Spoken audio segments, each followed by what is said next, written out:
अस्सलाम वालेकुम and welcome to the new video of host cry. तो आज की इस वीडियो में हम सीखेंगे कि सी पैनल के अंदर लारावेल की एप्लीकेशन को किस तरह से डिप्लॉय करते हैं। यहाँ पे मेरे पास एक लारावेल की एप्लीकेशन है जिसके अंदर यहाँ पे बेसिकली एक सिंपल सा CRUD है जिसके अंदर हम डिफरेंट डेटा डाल सकते हैं, जैसे कि name, email, phone, company, actions, different contacts basically डाल सकते हैं, उनके अंदर सर्च कर सकते हैं। तो अभी मेरे पास यहाँ पे आप देख सकते हैं कि सिर्फ एक ही कॉन्टैक्ट मौजूद है। मैं यहाँ पे एक न्यू कॉन्टैक्ट क्रिएट करता हूँ, टेस्ट टेस्ट एट टेस्ट.com और फ़ोन हम डाल देते हैं कोई भी रैंडम विदाउट माइनस। ठीक है, कंपनी टेस्ट कॉन्टैक्ट सेव, और ये कॉन्टैक्ट हमारे पास सेव हो चुका है। यहाँ पे हमारे पास ये हमारी छोटी सी एप्लीकेशन है, इसको हम सी पैनल के अंदर डिप्लॉय करेंगे और आपके पास ये सी पैनल पहले से मौजूद होना चाहिए। मैंने ये सी पैनल मैं जो यूज़ कर रहा हूँ ये होस्टक्राई का सी पैनल यूज़ कर रहा हूँ, तो hostcry.com और यहाँ पे मैं जाता हूँ, यहाँ पे लारावेल होस्टिंग, और यहाँ से आप लारावेल होस्टिंग ले सकते हैं बहुत ही चीपली, 399 रुपीज़ अ मंथ, या फिर जो भी आपको प्लान अपने हिसाब से सूटेबल लगता है आप वो प्लान चूज़ करके ले सकते हैं। अब आते हैं अपनी वीडियो की तरफ। किस तरह से हमने लारावेल की एप्लीकेशन को डिप्लॉय करना है। सबसे पहले तो आपने क्या करना है, अपनी प्रोजेक्ट का जो फोल्डर है उसको ओपन कर लेना है। तो मेरे पास ये ऑलरेडी ओपन है यहाँ पे, तो आप देख सकते हो ये मेरे प्रोजेक्ट का फोल्डर है जिसका नाम ही मैंने रखा हुआ है ट्यूटोरियल। तो इस ट्यूटोरियल प्रोजेक्ट को हमने क्या करना है, सबसे पहले कंप्रेस करना है। तो मैं यहाँ पे राइट क्लिक करता हूँ और इसको कंप्रेस करता हूँ TAR फाइल के अंदर। ठीक है, आपके पास जो है अगर ये ऑप्शन नहीं आ रहा तो आपने क्या करना है, 7-zip अपने पास डाउनलोड कर लेना है। ठीक है, आप गूगल में सर्च करेंगे 7-zip और इसको यहाँ से डाउनलोड पे क्लिक करके और यहाँ से अपने ऑपरेटिंग सिस्टम के मुताबिक आपने डाउनलोड कर लेना है। डाउनलोड करने के बाद आपने इसको इंस्टॉल कर लेना है। उसके बाद आप जो है वो इजीली इसको कंप्रेस कर सकेंगे। तो यहाँ पे मैं कंप्रेस कर लेता हूँ, बल्कि मैंने यहाँ पे पहले से इसको कंप्रेस करके रखा है, बल्कि मैं इसको डिलीट कर देता हूँ आपके सामने, दोबारा से इसको कंप्रेस करता हूँ, कंप्रेस टू 7-zip। तो ये भी स्टार्ट हो चुका है, कंप्रेस कर रहा है इसको। ओह सॉरी, मैंने इसको 7-zip में कर दिया है। Right click, compress to TAR file और यस एंटर कर देते हैं। ये कंप्रेस हो चुका है। उसके बाद आपने क्या करना है कि हमने सी पैनल में आना है। सी पैनल में आप बेसिकली, मैं तो होस्टक्राई का सी पैनल यूज़ कर रहा हूँ, लेकिन आप कोई भी सी पैनल यूज़ कर सकते हैं, ये सब पे वर्क करेगा। आपने फाइल मैनेजर के अंदर जाना है। फाइल मैनेजर में आपने public_html वाला जो फोल्डर होगा उसको ओपन कर लेना है। तो मैं ये जो मेरे पास सिंपल सा डोमेन है AICraftedSolve.com, इसको मैं ओपन करता हूँ तो देखते हैं कि अभी हमारे पास इस प्रोजेक्ट के अंदर कुछ भी नहीं पड़ा। ठीक है, तो जितनी भी चीज़ें होंगी, हमारा प्रोजेक्ट सारा होगा वो हम अपलोड करेंगे public_html वाले फोल्डर के अंदर। तो इसको मैं ओपन करता हूँ, यहाँ पे अभी कुछ भी नहीं है। अगर मैं यहाँ पे सिंपल सी फाइल क्रिएट करता हूँ index.php और इसके अंदर मैं कुछ डाल देता हूँ, लेट्स से वर्ल्ड, सेव करते हैं और यहाँ पे जाके मैं अगर रिफ्रेश करूँ तो आप देखोगे कि मेरे पास हेलो वर्ल्ड लिखा हुआ है। तो इसका मतलब ये है कि इस फोल्डर के अंदर हम जो भी चीज़ अपलोड करेंगे वो हमारे बेसिकली डोमेन के अंदर चलेगी। तो मैं डिलीट कर देता हूँ, कंफर्म, और यहाँ पे मैं अपलोड के ऊपर क्लिक करता हूँ और जो मैंने टार क्रिएट किया था, TAR कंप्रेस फाइल बेसिकली जो क्रिएट की थी उसको मैंने यहाँ पे अपलोड कर देना है। और depending on your internet speed ये थोड़ा टाइम ले सकता है, लेकिन 61 MB का प्रोजेक्ट है तो ये जल्दी ही अपलोड हो जाएगा। ओके, तो हमारे पास ये tutorial.tar जो है वो अपलोड हो चुका है। अब मैं यहाँ पे गो बैक टू इस पर क्लिक करता हूँ तो ये मैं वापस जो है वो यहाँ पे आ जाऊँगा, public_html वाले फोल्डर में आ जाऊँगा। यहाँ पे मेरे पास ये फाइल जो है वो अपलोड हो चुकी है। इसके ऊपर मैं राइट क्लिक करके एक्सट्रैक्ट के ऊपर क्लिक करता हूँ और यहाँ पे एक्सट्रैक्ट फाइल्स के ऊपर क्लिक करके इसको एक्सट्रैक्ट कर लेता हूँ।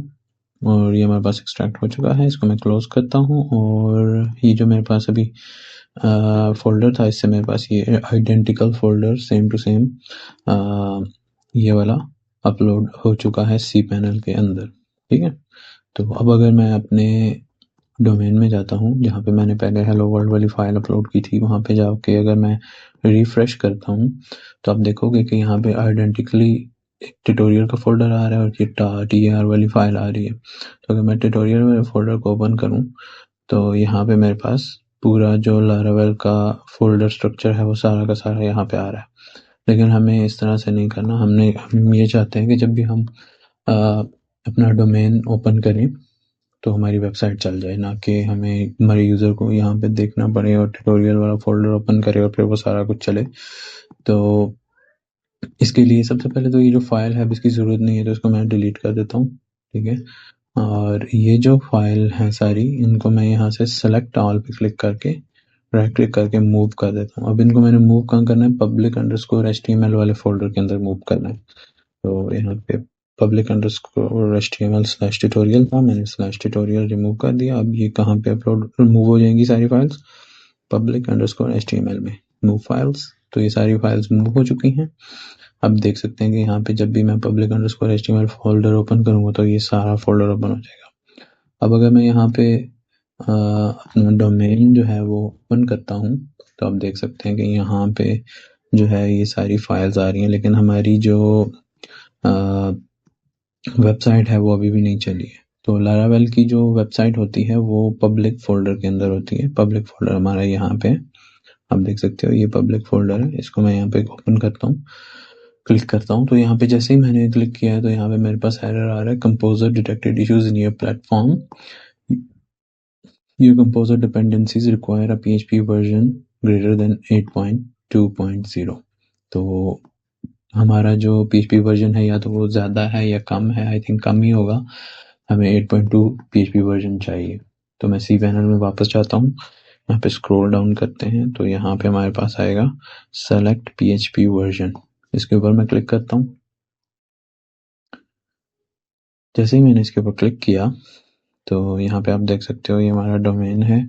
करंटली वर्जन यूज़ कर रहे हैं LT-PHP 8.1, current PHP version is 8.1। तो हमें यहाँ से करंट PHP वर्जन को चेंज करके 8.2 करना है और यहाँ से मैं इसको अप्लाई कर देता हूँ।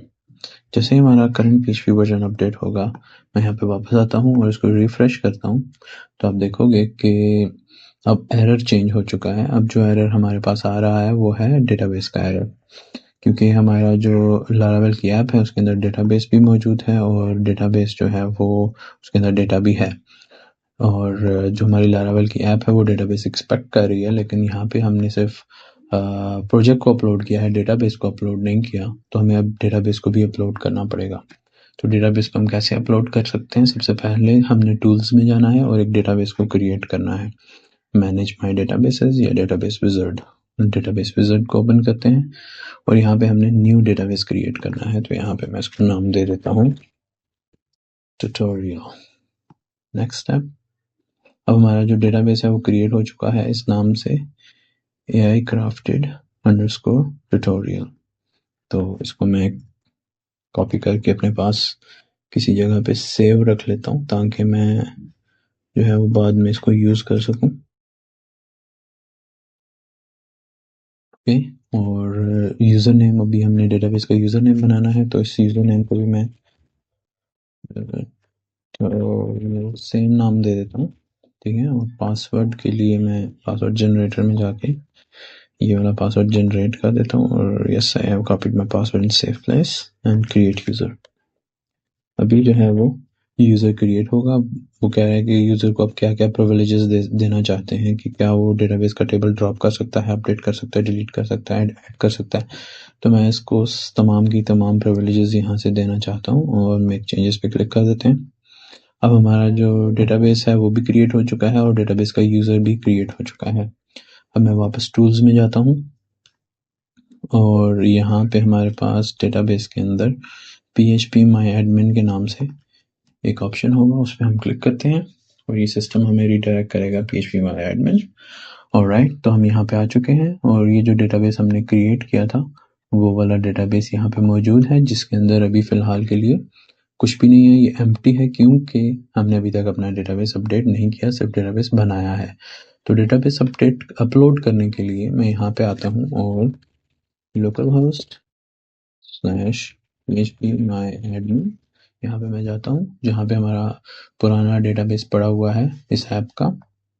ओके, तो यहाँ पे मैं आ चुका हूँ और यहाँ पे काफ़ी सारे डेटाबेसेस बने हुए हैं। मुझे यहाँ से चाहिए ट्यूटोरियल वाला डेटाबेस, जिसके अंदर मेरे पास यहाँ पे कुछ टेबल्स हैं और कॉन्टैक्ट्स में अगर मैं जाता हूँ तो यहाँ पे 2 कॉन्टैक्ट्स पड़े हुए हैं। दैट्स गुड, हमारा ये वाला डेटाबेस है। इसको मैं यहाँ से एक्सपोर्ट पे क्लिक करता हूँ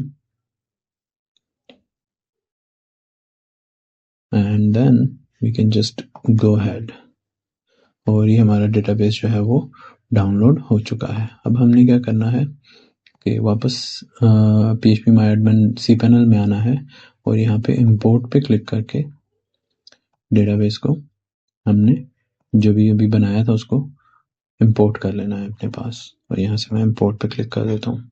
ऑलराइट, हमारा डेटाबेस जो है अभी वो इंपोर्ट हो चुका है सारा का सारा। अब अगर मैं यहाँ पे लारावेल अपने प्रोजेक्ट के अंदर जाता हूँ और इसको हम रिफ्रेश करते हैं तो अभी भी मुझे ये एरर दे रहा है क्योंकि जो मैंने यूज़र क्रिएट किया है डेटाबेस का वो लारावेल को मैंने नहीं बताया कि मैं आप ये वाला डेटाबेस यूज़ करो या ये वाला यूज़र यूज़ करो। तो इसके लिए मैं यहाँ पे वापस आता हूँ और हमने जाना है .env वाली फ़ाइल में, जिसके अंदर लारावेल की सारी चीज़ें होती हैं। तो यहाँ पे हम रीलोड करते हैं, यहाँ पे नहीं है एक्चुअली। cpanel के अंदर डॉट नाम से जो भी फाइल्स शुरू होती हैं वो cpanel ऑटोमेटिकली हाइड कर देता है।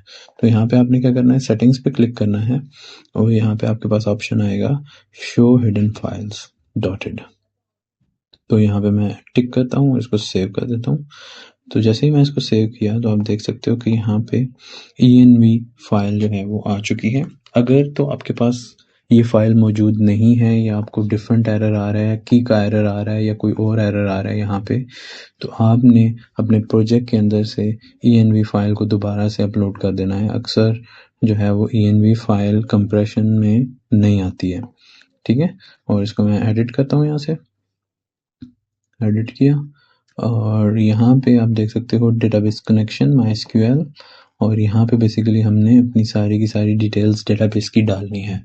तो सबसे पहले हमारे डेटाबेस का क्या नाम था, मैं यहाँ पे कॉपी किया था, इसको मैं पेस्ट कर देता हूँ यहाँ पे, पेस्टेड। और यूज़र नेम जो है डेटाबेस का वो भी यही है और पासवर्ड जो है वो हमने रखा था ये वाला। That's it. यहाँ पे मैं सेव पे क्लिक करता हूँ, अपने प्रोजेक्ट में जाते हैं, इसको मैं रिफ्रेश करता हूँ और हमारा प्रोजेक्ट चल चुका है और इसके अंदर जो भी डेटा हमारे लोकल होस्ट में मौजूद था वो हमारा डेटा यहाँ पे भी आ चुका है। लेकिन we are not done yet. जब भी कोई हमारा प्रोजेक्ट ओपन करेगा लारावेल का तो वो इस तरह से आएगा। हमें इस तरह से नहीं चाहिए, हमें क्या चाहिए कि जब भी कोई हमारा प्रोजेक्ट ओपन करे तो डायरेक्टली पब्लिक फोल्डर ओपन हो, ना कि जो है वो ये वाला फोल्डर ओपन हो। तो जैसे ही अगर पब्लिक फोल्डर ओपन होगा तो हमारी ऐप चल जाएगी। इसको करने के 2-3 तरीके हैं, मैं आपको सबसे ईजीएस्ट तरीका बताता हूँ कि क्या है। आपने क्या करना है, सबसे पहले तो ये ट्यूटोरियल वाला फोल्डर जो कि हमने क्रिएट किया था इसको डिलीट कर देते हैं। तो सबसे पहले हमने क्या करना है कि हमने बैक आना है और इसको थोड़ा सा स्टडी करना है, होम में आ जाना है। अब होम में जैसे ही मैं आया हूँ तो आप देख सकते हैं यहाँ पे पहले से बहुत ज़्यादा फाइल्स पड़ी हुई हैं। वो इस वजह से कि क्योंकि यहाँ पे डॉट वाली जो फाइल्स थी वो सारी की सारी हिडन थी। जैसे ही मैंने सेटिंग्स में जाके शो हिडन फाइल्स किया है तो सारी फाइल्स वापस आ चुकी हैं। अच्छा, दैट बीइंग सेड यहाँ पे और कुछ भी चीज़ पड़ी हुई नहीं है। हमने क्या करना है, public_html वाले फोल्डर में आना है, यहाँ पे सेलेक्ट ऑल पे करना है क्लिक और पब्लिक फोल्डर को डीसेलेक्ट कर देना है। जैसे ही हम पब्लिक फोल्डर डीसेलेक्ट करेंगे तो हम इसको मूव कर सकते हैं सारी फाइल्स को सवाए पब्लिक के। तो इन सारी फाइल्स को मैं डालना चाहता हूँ कहाँ पे, बिल्कुल रूट पे। आपने सारा कुछ रिमूव कर देना है, सिर्फ स्लैश छोड़ देना है यहाँ पे और मूव कर देना है। कि सारी की सारी फाइल्स जो हैं वो यहाँ पे आ जाएंगी। ऐप, बूटस्ट्रैप, कॉन्फ़िग, डेटाबेस, सारा कुछ जो है वो बाहर आ चुका है और public underscore HTML के अंदर सिर्फ पब्लिक बाकी है। अब यहाँ से आपने पब्लिक फोल्डर के अंदर आना है और इन सारी फाइल्स को सेलेक्ट करके मूव करना है। कहाँ पे? public underscore HTML के अंदर। तो हमारी सारी फाइल्स जो हैं वो public underscore HTML के अंदर आ गई हैं। अब अगर मैं अपना प्रोजेक्ट ओपन करता हूँ विदाउट पब्लिक, तो हमारा प्रोजेक्ट जो है वो ओपन हो रहा है aicraftedsolve.com के नाम से। Thank you so much for watching this video. अगर आपको चीप होस्टिंग चाहिए तो आप hostcry.com पर जाकर ले सकते हैं।